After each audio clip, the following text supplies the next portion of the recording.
So students, master जो है वो आप लोगों के लिए एक किरण होती है जिसके थ्रू आप अपने जो भी प्रीवियस सपने थे, जो भी कोर्स आप करना चाहते थे लेकिन आप नहीं कर पाए, तो आप लोगों के लिए ये एक आपके पास में एक रास्ता होता है, लास्ट अपॉर्चुनिटी होती है। और इसके अलावा अगर आप लोगों के मास्टर्स में 55% मार्क्स नहीं बने तो आपका इस मास्टर्स का करने का कोई फ़ायदा नहीं, क्योंकि आगे ये किसी काम की नहीं आएगी, आपको आगे कहीं पर भी इसमें एडमिशन नहीं मिलेगा। तो नाउ यहाँ पर एक एक करके हम सारे क्वेश्चन पेपर जो आप लोगों के डिफिकल्ट ईयर रहा आप लोगों के लिए, वो रहा दिसंबर 2020 का। सो आप पहली बात तो इसमें कंफ्यूज मत होना। क्यों कंफ्यूज मत होना? क्योंकि जिस तरीके से अभी आप देख रहे हो कि आपका जो क्वेश्चन पेपर है यहाँ पर 2020 दिख रहा है, लेकिन ये पेपर जो है फरवरी 2021 में हुआ था। जिस तरीके से आपकी डेट शीट एक्सटेंड कर दी गई है, आप लोगों के पहले जैन में एग्जाम होने वाले थे और आप लोगों के एग्जाम की डेट आगे बढ़ गई कब? फरवरी में। 23 फरवरी के बाद ही अब आपके एग्जाम होंगे। ठीक इन्हीं तरीके से इनकी भी फरवरी तक डेट शीट आगे बढ़ गई थी, तो इनके एग्जाम फेब में हुए थे। तो आप लोग कई जगह से क्वेश्चन पेपर डाउनलोड करेंगे या आप लोग डाउनलोड करेंगे, तो यहाँ पर क्वेश्चन पेपर में दिसंबर 2020 लिखा आ जाए या फरवरी 2021 लिखा आ जाए तो आप कंफ्यूज मत होना। क्यों? क्योंकि ये पेपर सेम ही हुए थे और इनमें कुछ पेपर ऐसे थे। दूसरी चीज़, आप लोगों को कई बार ये सेम पेपर मिलेंगे लेकिन अलग अलग मिलेंगे, तो आपको तो भी कंफ्यूज नहीं होना, क्योंकि एमपीएस का जो पेपर होता है इग्नू का, वो 2 शिफ्ट में होता है। एक मॉर्निंग शिफ्ट में होता है, एक इवनिंग शिफ्ट में होता है। तो मॉर्निंग शिफ्ट का भी पेपर हो सकता है वेबसाइट पे आपको मिले, या इवनिंग शिफ्ट का भी मिल सकता है, या आपने जो भी अलग से मार्केट से बुक खरीद रखी है तो उन बुक्स में भी आप लोगों को क्वेश्चन पेपर मिल जाते हैं। तो उनके क्वेश्चन अगर मैच ना हो तो आप समझ जाना ये पहली शिफ्ट का पेपर है और ये दूसरी शिफ्ट का पेपर है। मुझे ऐसा लगता है आज के इस वीडियो से आप सभी को बहुत वैल्यू मिलेगी और आप लोग ऐसे जो डिफिकल्ट क्वेश्चन है आपके एग्जाम में अगर आते हैं तो आप लोग उनको अच्छी तरीके से समझकर कर पाओगे। सबसे बड़ी बात यह है कि सभी क्वेश्चन में आप लोगों को करना क्या है, आप लोगों को सबसे पहले ये समझ में आना चाहिए। बच्चों को समझ ही नहीं आता और जिसकी वजह से वो गलत आंसर लिख देते हैं। आज की जो ये पहली वीडियो है आप लोगों के लिए, मतलब पहला जो क्वेश्चन पेपर है ये आप लोगों के लिए एमपीएस 001 यानी जो आपकी राजनीतिक सिद्धांत यानी पॉलिटिकल थ्योरी जो है उससे रिलेटेड रहने वाली है। और इसके अंदर आप लोगों को करना क्या है, क्वेश्चन आपसे जानबूझ के फर्स्ट क्वेश्चन में ही आप लोगों को कंफ्यूज किया गया है। इतना बड़ा क्वेश्चन आपसे पूछा गया है कि बच्चे ऐसे कंफ्यूज हैं कि इसमें पूछा क्या है। तो आप लोगों को कंफ्यूज नहीं होना, आप सिंपली इसको देखेंगे। यहाँ पर फर्स्ट क्वेश्चन है, इस फर्स्ट क्वेश्चन में आपसे पूछा गया है कि भाई आधुनिक राजनीतिक सिद्धांत ने एक राजनीति विज्ञान बनने का प्रयास किया। अब यहाँ पर आप देखेंगे, आपने जब पढ़ा था राजनीतिक सिद्धांत को तो उसमें आपने पढ़ा कि भाई राजनीति अलग होता है, राजनीतिक सिद्धांत अलग होता है और राजनीतिक विज्ञान, राजनीतिक दर्शन, ये सब चीज़ें अलग अलग है। अब यहाँ पर क्वेश्चन में आपसे पूछा गया है कि भाई राजनीतिक जो सिद्धांत है ये राजनीतिक विज्ञान बनने का प्रयास किया गया है। इस कथन के संदर्भ में आधुनिक राजनीतिक, ये देखो आप लोगों के लिए जो ये पोर्शन है, इस पोर्शन का आप लोगों को कोई काम नहीं है। पहली बात तो आप समझ लो, ये आपको कंफ्यूज करने के लिए दिया गया। आपसे रियल में जो क्वेश्चन पूछा गया है वो आपसे क्वेश्चन ये पूछा गया है कि भाई आधुनिक राजनीतिक सिद्धांत की व्याख्या करें। लेकिन जब व्याख्या करेंगे तो आपको एक बात का ध्यान रखना है कि किस प्रकार से जो राजनीतिक सिद्धांत है अब इसे राजनीति का एक महत्वपूर्ण विषय समझा जाता है इस रूप में। क्योंकि आज किसी भी देश के हम शासन प्रशासन की बात करें आधुनिक समय में तो जो राजनीतिक सिद्धांत है, जो पहले सिद्धांत शास्त्रियों ने अपने अपने सिद्धांत दिए थे उनको ध्यान में रखकर ही तर्कों के आधार पर शासन किया जाता है। आधुनिक लोकतंत्र जो है वो प्राचीन जो यूनानी या फिर भारतीय प्राचीन जो फिलोसफर्स थे, जो दार्शनिक थे, उन सभी के विचारों से प्रेरित होकर ही कई सारे विचारकों ने उनके विचारों को आगे बढ़ाते हुए राज्य, जैसे हम एक एक कॉन्सेप्ट लेते हैं, जैसे राज्य नाम का एक वर्ड है, तो राज्य का पहले जो संबंध था वो सिर्फ शासन और उसके पद से लिया जाता था, जैसे मैकियावेली ने कहा था। लेकिन आज जो है वो राज्य शब्द का जो प्रयोग है वो ना केवल शासन और राजा या शासक के पद से होता है, बल्कि एक राज्य के द्वारा जनता के लिए जन कल्याण के कार्य हो इसके लिए भी किया जाता है। तो इसी तरीके से आप लोगों को यहाँ पर क्या करना है, आधुनिक राजनीतिक सिद्धांत की जो विशेषता है इसके बारे में आपको बताना है। इसकी वीडियो आप लोगों के लिए अपलोड कर दी है, एमपीएस 001 की जो प्लेलिस्ट है उसमें आप लोगों को ये आंसर मिल जाएगा, आप वहाँ से इसको देख सकते हैं। अगला क्वेश्चन है आपकी 20वीं सदी में लोकतंत्र के उद्भव और विकास की व्याख्या करनी है, यानी इसमें आपसे आधुनिक लोकतंत्र पूछा गया है। इसमें आपसे क्या पूछा गया है, आपसे आधुनिक लोकतंत्र पूछा गया है, तो इसकी विकास और इसका उद्भव कैसे हुआ है इसके बारे में आप लोगों को इसके अंदर बताना है। ये क्वेश्चन भी आप लोगों को समझ में आ गया, क्योंकि यहाँ पर आप लोगों से या तो लोकतंत्र पर किसी के विचार पूछे जाते थे, यहाँ पर आपसे लोकतंत्र का आधुनिक समय में यानी 20वीं शताब्दी में कैसे विकास हुआ है वही पूछ लिया। अब ये क्वेश्चन देखो कितना बढ़िया है, आप MPS 003 को तैयार कर रहे हैं मान के चलो, लेकिन ये क्वेश्चन आप लोगों के MPS 001 में भी पूछा जा रहा है। तो कुछ टॉपिक ऐसे हैं जो सिमिलरली हैं आप लोगों के, और आप जब एक सब्जेक्ट को तैयार करेंगे तो दूसरे टॉपिक आप लोगों के तैयार होते चले जाएंगे। तो अगर आप लोगों को अब तक अपने सिलेबस का एनालिसिस नहीं पता, तो एक दिन मैं आप लोगों के लिए ऐसी ही वीडियो बनाऊंगा जिसमें कुछ कॉमन सब्जेक्ट बता दूंगा मैं, कि आप उसको इस तरीके से पढ़िए कि वो इधर भी काम आ जाए, इस सब्जेक्ट में भी, यानी MPS 001 में भी और MPS 003 में भी। तो यहाँ पर संप्रभुता की परिभाषा देनी है आप लोगों को, और उसके बाद में वास्तविक संप्रभुता और नाम मात्र संप्रभुता के बीच में आपको भेद करना है। तो ये क्वेश्चन भी आप लोगों के एग्जाम में सबसे मुश्किल क्वेश्चनों में से एक है। इसके बाद में गांधी जी के हर बार क्वेश्चन आपसे किस में पूछे जाते हैं, उनके राज्य के ऊपर विचार पूछे जाते हैं, लेकिन अहिंसा पर गांधी जी के विचार पूछे गए। और ये आप लोग पढ़ेंगे तो आपको बुक में थोड़ा सा ही मिलेगा, समझ में भी बहुत कम आएगा उसके अंदर, लेकिन इसमें आपको 20 मार्क्स में लिखना है। तो ये आप लोगों के लिए डिफिकल्ट इसलिए है, इसीलिए हमने डिफिकल्ट आप लोगों के लिए कहा है। ये क्वेश्चन पेपर इतना डिफिकल्ट इसीलिए है क्योंकि इसमें बहुत मुश्किल मुश्किल चीज़ें पूछी गई है। इसके बाद में राजनीतिक सिद्धांत में कार्ल मार्क्स का क्या योगदान है, वर्णन करें। इसमें आपसे इनडायरेक्टली राजनीतिक सिद्धांत के अंदर मार्क्सवादी विचारधारा जो है, मार्क्सवाद का आपसे मार्क्सवाद की विशेषता क्या है, या कार्ल मार्क्स का क्या योगदान है, कार्ल मार्क्स के विचार इसमें आपको बताने हैं। चाहे वो वर्ग संघर्ष पे बता सकते हो, सरप्लस वैल्यू पे बता सकते हो, जिस मर्जी पे आपको बताना है आप उस पर बता सकते हो। इसके बाद में अगली यूनिट से एक क्वेश्चन सिर्फ यही है जो इजी है आप लोगों के लिए, और एक ये क्वेश्चन, बाकी जितने भी नीचे क्वेश्चन है वो आप लोगों के लिए काफ़ी मुश्किल है। पहली बात, इसमें कट्टरवाद का अर्थ लिखना है, कट्टरवाद की विशेषता और कट्टरवाद के प्रकार बताने हैं। तो भाई ये वीडियो भी आप लोगों के लिए कट्टरवाद से रिलेटेड 2 वीडियो अब तक आ चुकी है, जिसके अंदर कट्टरवाद का विस्तृत आप लोगों को अर्थ बताया गया है, क्योंकि कोई भी क्वेश्चन किसी भी टॉपिक से रिलेटेड है आपको उसको तो एक्सप्लेन करना ही करना है। तो हमने इंपॉर्टेंट टॉपिक आप लोगों के लिए एक्सप्लेन कर दिया है। वीडियो के डिस्क्रिप्शन बॉक्स में प्लेलिस्ट का लिंक है, आप वहाँ से उसमें गो थ्रू हो सकते हैं। इसके बाद में अगले क्वेश्चन में आपसे पूछा है कि भाई राष्ट्रवाद के विभिन्न सिद्धांतों का विस्तृत वर्णन कीजिए। तो भाई राष्ट्रवाद के विभिन्न सिद्धांत क्या होते हैं, इससे जुड़ी हुई जो वीडियो आप लोगों के लिए जल्दी आएगी तो उसके अंदर आप लोगों को एक्सप्लेन करके बता दिया जाएगा। ये क्वेश्चन अभी आप लोगों के लिए हमने नहीं करवाया है। इसके बाद में अगर आप लोगों के मन में और भी कोई टॉपिक है जो आपके मन में लगता है कि भाई ये डिफिकल्ट टॉपिक है, ये हमें आ नहीं रहा है और ये इंपॉर्टेंट भी है, आप लोगों को ऐसा लगता है, तो आप अपनी तरफ से भी हमें सुझाव दे सकते हैं। आपको वो टॉपिक जल्द से जल्द प्रोवाइड करा दिया जाएगा, क्योंकि एग्जाम में अब आप लोगों के महीना भर का भी समय नहीं रह गया है। तो आप लोगों को अपने एग्जाम्स की जो गति है, वो तेजी है, उसको बढ़ाना है। अगला क्वेश्चन है, नागरिक समाज और राज्य के संबंध पर एक संक्षिप्त निबंध लिखिए। आपको इसके अंदर क्या बताना है, एक तो नागरिक समाज, पहली बात तो आपको सिविल सोसाइटी बतानी है, नागरिक समाज कौन सी होती है, और दूसरा राज्य के बीच में संबंध, दोनों के बीच में क्या संबंध है। जब राज्य एक अच्छा शासन करता है तभी एक नागरिक समाज बनता है, एक सभ्य समाज बनता है। तो इन दोनों पर क्वेश्चन बार बार रिपीट होता है। ये क्वेश्चन भी आप लोगों के लिए भी हमारी ओर से तैयार नहीं है, बट जल्दी आप लोगों के लिए अब अगला काम मेरा यही होगा कि जितने भी बच गए इंपॉर्टेंट टॉपिक वो मैं आप लोगों को करवा दूं। अगर आप लोगों ने अब तक हमारे टेलीग्राम ग्रुप्स को ज्वाइन नहीं किया है, हमें इंस्टाग्राम पर फॉलो नहीं किया है, तो आप फॉलो कर सकते हैं, अपनी क्वेरीज हमें भेज सकते हैं और हमारे चैनल को सब्सक्राइब कर सकते हैं, क्योंकि अभी तो पहला ही वीडियो है, पहले ही सब्जेक्ट की वीडियो है ये, जिसके अंदर आप लोगों को क्वेश्चन पेपर का एनालिसिस मिल रहा है। दूसरी चीज़ें आप लोगों के लिए कहाँ पर क्या मिलेगी वो चीज़ें मैं बता दूंगा, और कौन से क्वेश्चन आपको छोड़ने कौन से करने ये भी आप लोगों को मैं बताऊंगा आगे की क्वेश्चंस में, आगे की वीडियोज़ में। यहाँ पर आपसे पूछा गया शक्ति और प्राधिकार की अवधारणा के बीच में भेद कीजिए। शक्ति और प्राधिकार में क्या अंतर होता है इसके बारे में बताना है।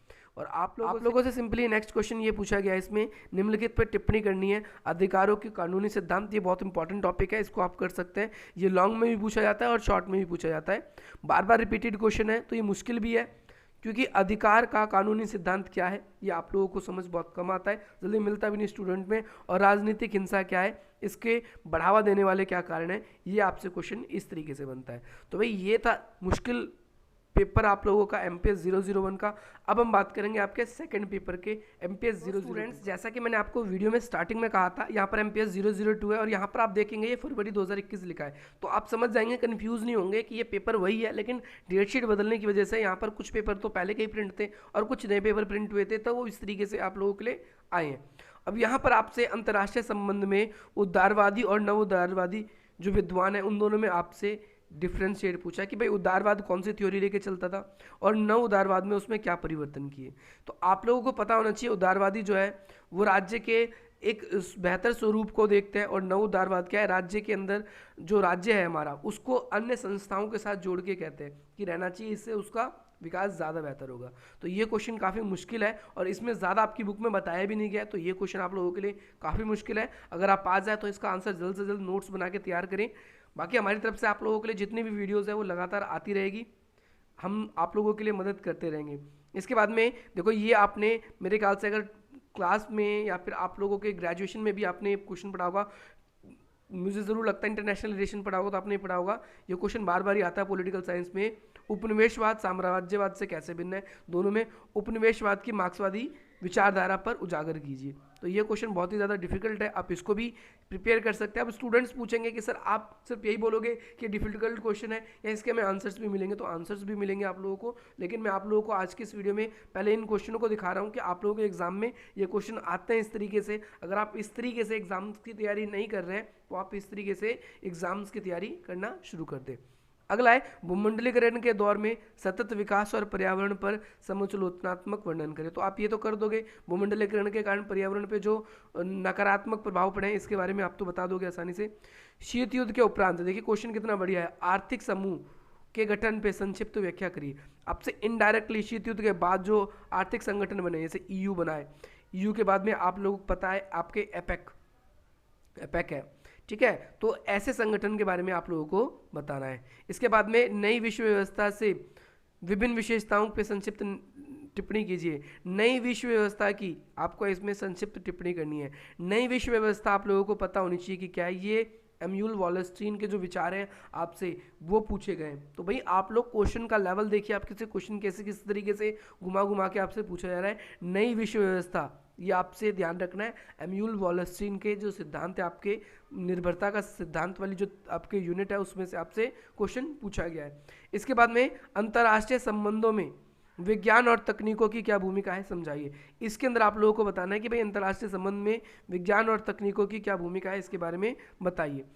इसके बाद में आप लोगों के ये क्वेश्चन, अगला क्वेश्चन ये है, इसमें ये तो क्वेश्चन इजी, आप बता दोगे कि अंतर्राष्ट्रीय संबंधों में साइंस एंड टेक्नोलॉजी की क्या भूमिका है। तो एक दूसरे से देश टेक्नोलॉजी के कारण में क्लोज आ रहे हैं, क्योंकि एक देश अपनी टेक्नोलॉजी दूसरे देश को बेच रहा है, उससे उसको इकोनॉमी का प्रॉफिट हो रहा है और दूसरे देश को सेवाओं का उपभोग करने का मौका मिल रहा है, तो एक दूसरे से क्लोज आ रहे हैं। ये वीडियो भी आप लोगों के लिए आएगी, बट ये क्वेश्चन ऐसे आपसे पूछे गए थे इस ईयर में जो लॉजिकली थे, और आप लोगों को पता है आप लोगों के पास टाइम बहुत कम होता है, तो आप लोगों को लिमिटेड शीट्स भी मिलती है, तो आप लोगों के लिए पेपर बहुत मुश्किल था। मेरे हिसाब से तो बहुत मुश्किल पेपर था एक एवरेज स्टूडेंट्स के लिए, क्योंकि क्वेश्चन कोई भी डायरेक्टली आपसे पूछे ही नहीं गए। टाइम आपसे यूँ निकलेगा आपके पेपर में, आपको पता भी नहीं चलेगा, क्योंकि क्वेश्चन इतने डिफिकल्ट आपसे पूछे गए। इसके बाद में यहाँ पर आपसे अगला क्वेश्चन ही पूछा गया है कि वैश्विक मामले में अमेरिकी शक्ति के बदलते हुए स्वरूप को बताइए। तो यहाँ पर अमेरिकी जो शक्ति है, बदलता स्वरूप, यानी सत्ता के कई नई केंद्र हैं, जैसे चाइना बढ़ रहा है, यूरोपियन यूनियन है, आसियान है, तो इसके बारे में आप बता सकते हैं कि इनकी सत्ता का स्वरूप बदल रहा है। अब हमारे पास में सत्ता के कई वैकल्पिक केंद्र हैं। तो आप लोगों की उभरती हुई महाशक्ति वाला जो कॉन्सेप्ट है आपका इंटरनेशनल रिलेशन में यूनिट्स में, उसमें से क्वेश्चन आप लोगों के पूछा गया है। इसके बाद में द्वितीय विश्व युद्ध के बाद में जो निर्जातीय हिंसा है वो वृद्धि हुई है, उसका कारण बताना आपको। क्यों निर्जातीय, क्योंकि निर्जातीय हिंसा क्यों बढ़ी, क्योंकि विकास के नाम पर बहुत सारे जो ऐसे लोग थे जो फॉरेस्टी एरिया में रहते थे, उनसे उनके आवास, उनके घर, उनकी संस्कृति, ये सारी चीज़ें छीनी जा रही है, तो उनकी हिंसा काफ़ी ज़्यादा बढ़ रही है। आपसे इसके बारे में क्वेश्चन पूछा गया है। इसके बाद में यहाँ पर आप लोगों को यही एक्सप्लेन करना है इसके अंदर। और इसके बाद में अगला क्वेश्चन आपसे ये पूछा गया है कि स्वयं निर्धारण की अवधारणा, स्वयं निर्धारण की अवधारणा और इसे लागू करने वाली समस्या। यानी स्वयं निर्धारण, ये जो अपनी स्वयं प्रभुत्ता है, जो अपने डिसीजन है उसको देश नहीं ले पाता, उसके सामने क्या क्या समस्याएं हैं आपको ये बताना है। यानी अपने डिसीजन हम क्यों नहीं ले पाते, तो बहुत सारी विदेशी कंपनी है हमारे देश में आ जाती है, हमारी सरकार जो है वो टिकाऊ सरकार नहीं है। इसके बाद में हम टेक्नोलॉजी के मामले में या और देशों के मामले में दूसरे देश पे निर्भर है, हमने दूसरे देशों से काफ़ी ज़्यादा कर्ज ले रखा है, इस वजह से तो हम स्वयं निर्धारण की अवधारणा को नहीं लागू कर पाते और इसके सामने बहुत सारी समस्या हमारे सामने आ जाती है। इसके बाद में ये शॉर्ट नोट तो बहुत इजी थे, शीत युद्ध कर दोगे। और संयुक्त राष्ट्र संघ के पुनर्गठन, पुनर्गठन का मतलब है जो आपको पता है पहले लीग ऑफ नेशन था, और इसके बाद में फिर आगे चल के 1945 में 24 अक्टूबर 1945 में आप लोगों को पता है कि भाई राष्ट्र संघ का निर्माण हुआ। और लीग ऑफ राष्ट्र संघ का मतलब यहाँ पर यूएन से मेरा, पहले लीग ऑफ नेशन था, ठीक है, उसको भी राष्ट्र संघ कहते थे, पर ये इसका पुनः रूप है। तो इसकी स्थापना क्यों हुई थी, ताकि दोबारा दुनिया कोई बड़ा विश्व ना देखे। तो इसके बारे में आप कुछ भी जानते हो, कितने देश हैं, क्या है, कौन कौन से अंग है प्रधान अंग, इसका मतलब है आप इसके बारे में जो जानते हैं वो लिखिए। तो दोनों क्वेश्चन बहुत ईजी हैं। आप लोगों ने 12th क्लास से ही राष्ट्र संघ के बारे में पढ़ना शुरू कर दिया था, और इसका पुनर्गठन क्यों किया गया, तो इसका आप उद्देश्य लिख देंगे तो ज़्यादा बेटर रहेगा आप लोगों के, इसके अंदर आप लिख सकते हो। तो ये रहा MPS 002 का क्वेश्चन पेपर। अब हम बात करेंगे MPS 003 और 004 के क्वेश्चन। स्टूडेंट्स नाउ यहाँ पर आपसे अब हम बात करेंगे MPS 003 के बारे में। यहाँ पर आप लोगों को पहले मैं क्वेश्चन पेपर दिखा देता हूँ। ये देखिए MPS 003 है और दिसंबर 2020 का क्वेश्चन पेपर है ये। तो यहाँ पर आप देखेंगे, और सब्जेक्ट का नाम भी आप यहाँ पर देखना चाहें तो देख सकते हैं। अब यहाँ पर आपसे फर्स्ट क्वेश्चन बहुत अच्छी तरीके से पूछा गया है, बहुत अच्छी खूबसूरती है। यहाँ पर देखो मैंने आप लोगों को ये पहले ही बताया है, बहुत सारे स्टूडेंट्स पूछेंगे कि भाई आप लोगों के लिए 2 अनुभाग आते हैं या 2 भाग में विभाजित होकर आता है ये, जिसमें से हर भाग से 2 क्वेश्चन करने, और जो 5वां हर भाग से 2 क्वेश्चन, मतलब 2 भाग हैं, पहला भाग और दूसरा भाग। इससे 2 क्वेश्चन करोगे, इससे 2 क्वेश्चन करोगे, पक्का पक्का है, दोनों भागों से 2-2 क्वेश्चन, 4 क्वेश्चन हो गए। अब 5वां क्वेश्चन आप किसी भी भाग से कर सकते हैं, 10 में से 5 क्वेश्चन करने होते हैं। ये आपको पता है, ग्रेजुएशन के टाइम से ही आप लोगों के साथ चलता हुआ आ रहा है। नहीं तो आपके पास में जो भी क्वेश्चन पेपर आएगा आप यहाँ पर इसको अच्छी तरीके से पढ़ लेंगे, कन्फ्यूजन जो भी आपके क्लास में इनविजिलेटर है आप उनसे इसको पूछ सकते हैं। अब नाउ यहाँ पर हम बात करेंगे, देखिए यहाँ पर क्या है, आरंभिक राष्ट्रीय आंदोलन में आर्थिक चिंतन में गांधी का क्या योगदान है। तो भाई इसके अंदर आपसे इनडायरेक्टली पूछा गया है कि जो आरंभिक राष्ट्रीय आंदोलन थे उसमें गांधी जी का क्या योगदान है। गांधी जी से पहले क्या था, गांधी जी से पहले गर्मपंथी थे, लाल बाल पाल के बारे में आपने पढ़ा होगा। और इसके साथ इनके 1917 में जब इन्होंने अब सब पहला चंपारण में अपना आंदोलन किया था, कृषक आंदोलन, नील की खेती, इंडिगो के खिलाफ में, तो इनका क्या योगदान था, इन्होंने असहयोग की बात करी थी, ठीक है। इसके बाद में आप लिखेंगे अहिंसा की बात करी थी, और ये सत्ता के वैकल्पिक केंद्र, ज़्यादा से ज़्यादा समाज के लोगों को जोड़ने की बात करी थी, महिलाओं की भागीदारी की बात करी थी इन्होंने, और साथ ही साथ इन्होंने क्या किया था कि भाई इन्होंने शांतिपूर्ण रूप से अपना अनशन का रास्ता अपनाया था। तो इसमें आप ये सारी की सारी आर्थिक चिंतन के बारे में लिखेंगे। इसके बाद में अगला क्वेश्चन आपसे पूछा गया, ये भी डिफिकल्ट क्वेश्चन में से एक है। इसमें पूछा गया कि भारत के सामाजिक आर्थिक रूपांतरण में संसद की भूमिका की आलोचना कीजिए। यानी भारत की सामाजिक आर्थिक जो रूपांतरण, यानी भारत का सामाजिक आर्थिक ढांचा जो पूरा बदल गया है, उसने संसद ने उसको कैसे प्रभावित किया है। संसद के अंदर से बहुत सारे नियम कायदे कानून बने जिससे हमारा आर्थिक जीवन, सामाजिक व्यवहार सब कुछ बदल चुका है। ये बहुत इंपॉर्टेंट क्वेश्चन है और मैं कहूँगा आप इसको करके जाइए। केंद्र और राज्य के बीच में तनाव के क्या कारण है, तो भैया आपसे बहुत बारी पूछा जाता है क्वेश्चन। तो ये क्वेश्चन की वीडियो आप लोगों के लिए हम सेपरेटली लाने वाले हैं। वैसे मैं आप लोगों को बता दूं, इसके अंदर आप गवर्नर की भूमिका लिख सकते हो। पहला पॉइंट ये, गवर्नर की भूमिका आप लोगों को SR बम्बई केस याद होना चाहिए। इसके अंदर में अगर आपको नहीं पता तो एक अलग सी वीडियो बनाऊंगा, उसके अंदर आप लोगों को पता चल जाएगा।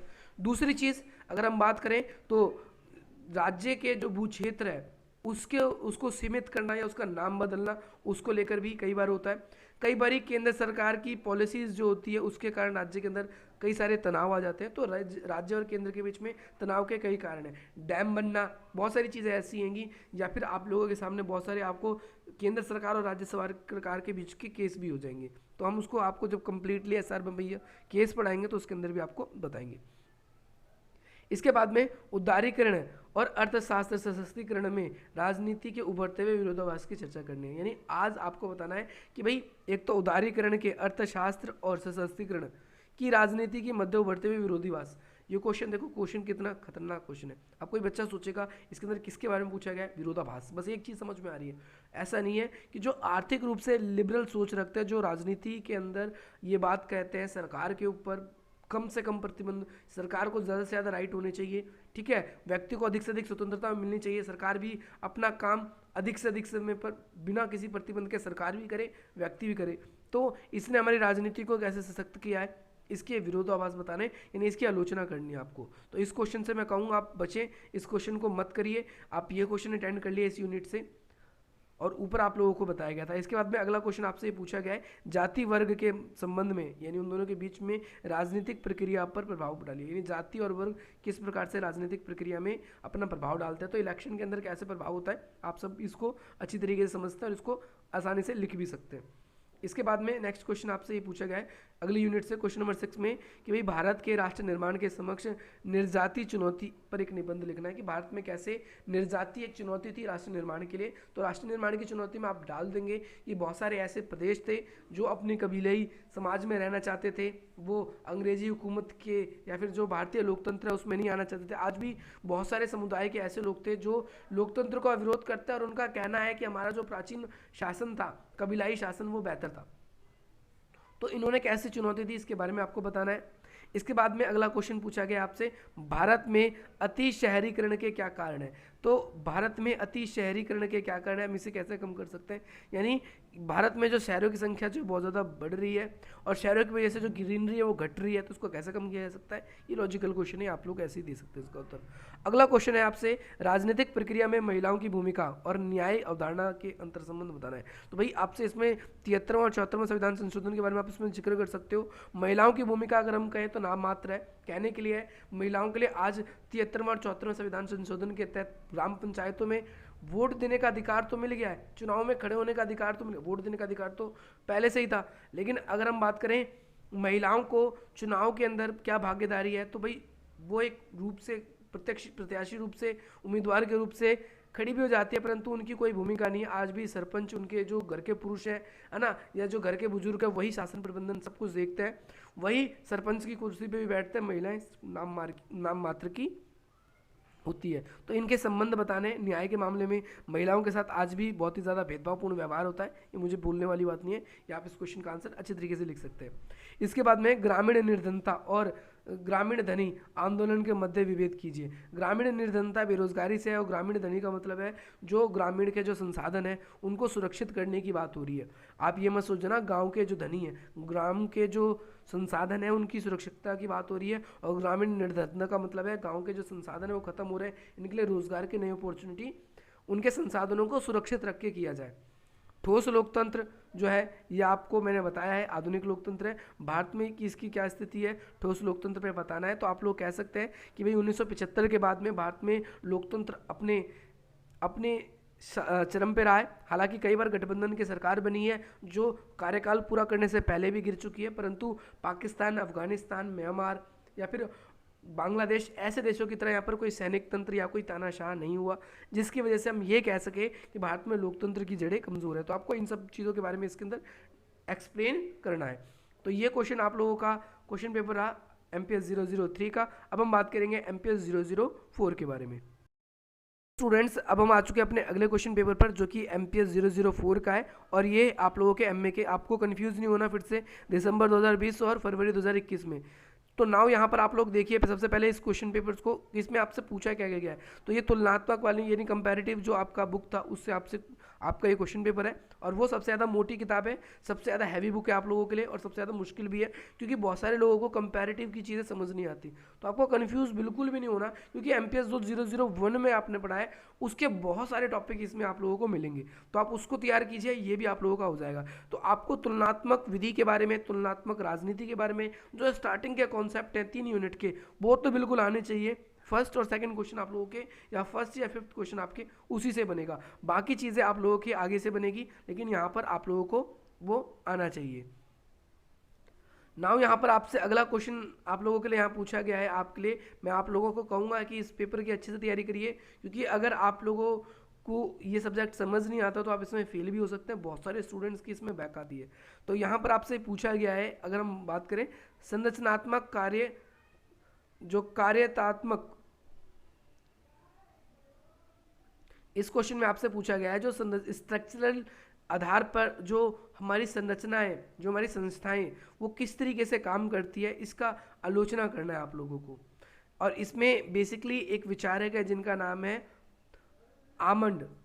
आमंड के दृष्टिकोण में आप लोगों को जो संरचनात्मक कार्यात्मकता है इसकी आलोचना करनी है इस क्वेश्चन के अंदर आप लोगों को। तो ये इनके विचार हैं, इसकी वीडियो अभी आप लोगों के लिए अवेलेबल नहीं है और ये थोड़ा सा डिफिकल्ट भी पड़ेगा, तो मैं आप लोगों को ये सजेस्ट करूंगा कि आप इस क्वेश्चन से बचने का प्रयास करें, बाकी और क्वेश्चन जो है उनको करने की कोशिश करें। अब इसे ग्रामसी आपने फर्स्ट MPS 001 में पढ़ा था, तो यहाँ भी आ गया। गांधी का सेम क्वेश्चन आपने MPS 001 में पढ़ा था, यहाँ सेम आ गया। तो इस क्वेश्चन में, इस पेपर में आपको ऐसे ज़्यादा दिक्कत नहीं आएगी, बट मैं आप लोगों को ये ज़रूर कहूँगा कि आप लोग इसकी भी तैयारी ज़रूर करें। तो यहाँ पर आप लोगों को यहाँ पर राज्य के विश्लेषण में इनके क्या विचार थे, स्वराज के संदर्भ में आप लोगों को बताना है, और ग्रामसी के नागरिक समाज पर क्या विचार थे। तो नागरिक समाज आपको पता है, ग्रामसी क्या थे, एक मार्क्सवादी विचार रखते हैं, तो मार्क्सवादी विचार है इनके, तो इसके बारे में भी आप लोगों के लिए वीडियो अपलोडेड है, आप इसको देख सकते हैं। इसके साथ साथ MNC उत्साही और MNC संदेहवादी के बीच में तार्किक बहस, इन दोनों के बारे में आप लोगों को डिफ्रेंशिएट करना है। तो आप इसके लिए आप लोगों के लिए अलग से वीडियो आएगी, आप उसमें देख सकते हैं। इसमें क्या करना है, संवाद का अर्थ बताना है और आर्थिक एकीकरण में इसकी भूमिका बतानी है। ये बहुत इजी क्वेश्चन है, आप इसको संवाद अगर आपको आता है तो आर्थिक एकीकरण में इनकी भूमिका क्या है, केंद्र सरकार की भूमिका आप इसके अंदर बता देंगे। इसके बाद में अगला क्वेश्चन आप लोगों से ये पूछा गया है, सामुदाय समरूपता और राष्ट्र निर्माण में निहित अर्थ को बताना है। सामुदायिक समरूपता यानी इक्वलिटी की बात हो रही है और राष्ट्र निर्माण की बात हो रही है, तो ये दोनों एक दूसरे से पूरक है और इसके बारे में भी आप लोगों को अच्छे तरीके से पढ़ना है। अच्छा, अगला नौकरशाही, मैक्स वेबर के बारे में आप लोगों को एक क्वेश्चन करना है। नौकरशाही से याद आया मुझे, वो क्वेश्चन भी आप लोगों को जरूर करना है। तो नौकरशाही की क्या भूमिका होती है, इनडायरेक्टली आपसे कार्यपालिका की विशेषता पूछी जा रही है, तो आपको इसके अंदर कार्यपालिका की विशेषता बतानी हैगी, आप ये भी कर लेंगे। इसके बाद में आपको शॉर्ट नोट आपके एग्जाम में ज़रूर आए, आप इसको ज़रूर करिए। जैसे मानवाधिकार है, आपके सतत विकास है, इसके बारे में तो आप लिख दोगे मानवाधिकार क्या होता है। मानवाधिकार के बारे में बहुत सारी वीडियोस आप लोगों के लिए बनी हुई है, अगर आप लोगों ने नहीं देखी है तो आप देख सकते हैं। बाकी आप हमें मैसेज भी कर सकते हैं, पूछ भी सकते हैं कि सर वीडियो कहाँ मिलेगी, तो हम आपको बता सकते हैं। तो शॉर्ट नोट जरूर अटेंड करना, क्योंकि एक ने आपको ज़्यादा नंबर देगा। इसके बाद में दल व्यवस्था के प्रारूप का विश्लेषण करना है भारत के संदर्भ में। आपको दल व्यवस्था, आपको पता है भारत में बहुदलीय व्यवस्था है। स्टार्टिंग में पहले क्या था, एक दलीय था, फिर 1967 के बाद से द्विदल व्यवस्था हो जाती है, और अब देखें हम तो बहुदलीय व्यवस्था हमें डायरेक्टली दिखती है। तो यहाँ पर लिखा हुआ कि आपको लगता है कि द्विदलीय व्यवस्था बहुदलीय व्यवस्था से बेहतर है, तो आप बिल्कुल इसका उत्तर हाँ में लिखेंगे। और अगर आप लोगों को नहीं पता है इसके बारे में, तो आप लोगों के लिए एक वीडियो हम लोगों के लिए अपलोडेड है, जिसमें ब्रिटेन की दो दलीय व्यवस्था और भारत की दलीय व्यवस्था में कंपैरेटिव है। तो उसमें आप दो दलीय व्यवस्था के आप लाभ देख सकते हैं, क्या क्या लाभ होते हैं। बहुत बेहतरीन है वीडियो, आप उसको देख सकते हैं। 10,000 से ज़्यादा स्टूडेंट्स ने उसको देखा है। तो भाई यही थी आप लोगों के लिए वीडियो। ये मुश्किल पेपर्स थे और मुश्किल क्वेश्चन थे जो आपके एग्जाम में पूछे गए। ऐसे क्वेश्चन मैं आप सभी से अनुरोध करूंगा, आप ऊपर से वाले से दुआ ये करना कि ऐसे क्वेश्चन ना आए, और ऐसे क्वेश्चन अगर आते हैं तो आप लोग अपने अच्छे से पहले से एग्जाम्स की तैयारी करके जाएं। क्योंकि कई बारी आप लोग जो मार्केट से बुक्स परचेज करते हैं उसके अंदर डिफिकल्ट आंसर्स नहीं मिलते, और बच्चे फिर बाद में बोलते हैं यार पेपर में तो जो हमने पढ़ा था कुछ आया ही नहीं। तो आप लोग ऐसे क्वेश्चन को इग्नोर ना करें, ऐसे क्वेश्चनों को भी देख के चलें। और बाकी जो पूछे जाते हैं जनरली तो उसको तो आप तैयार करोगे ही करोगे। सिर्फ कुछ क्वेश्चन के भरोसे आप पूरा पेपर खराब नहीं कर सकते। मुझे ऐसा लगता है आज के इस वीडियो से आप लोगों को वैल्यू मिलेगी, और इसी प्रकार के इंटरेस्टिंग वीडियोस पाने के लिए आप हमारी वीडियोस को लाइक करेंगे, चैनल को सब्सक्राइब करेंगे और अधिक से अधिक मित्रों तक शेयर करेंगे। चलिए गाइस, मिलते हैं आपसे अपनी अगली वीडियो में। जय हिंद, जय भारत।